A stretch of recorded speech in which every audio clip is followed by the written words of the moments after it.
Kidman est quelqu'un qu'on avait sollicité depuis très longtemps, très souvent. Et elle se sentait pas légitime pour être membre d'un jury. Elle avait peur de blesser des metteurs en scène en ne les récompensant pas. Et puis cette année, elle a dit, je crois que c'est la bonne année pour le faire. Alors elle nous a dit oui d'emblée. Et puis après, il faut veiller à certains équilibres géographiques, culturels, qui incarnent quel type de cinéma. Daniel Auteuil incarne un certain voyage dans le cinéma français. Il a beaucoup fait de cinéma avec les grands auteurs, grands metteurs en scène français, mais aussi des films populaires. Je pense qu'il faut un mec un peu barge pour faire... Enfin, barge, j'espère qu'il...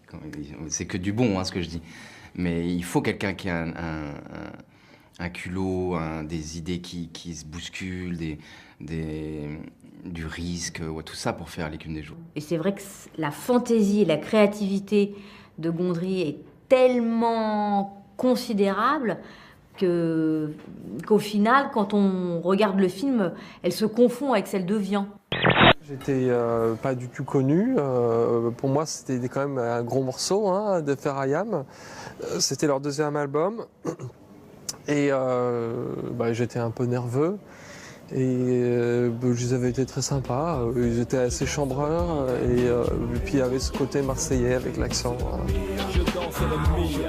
C'est une sorte de voyage avec vous en Afrique du Sud, on va en Amazonie, on va en Australie, dans les territoires aborigènes. Oui. Et la musique est toujours... La musique et les conversations, les rencontres avec les musiciens, avec les communautés. On se rend compte que la musique, c'est vraiment un instrument de partage chez vous. Absolument. Il a été toujours et il sera. Ça ressemble vraiment à votre vie. Oui, c'est moi.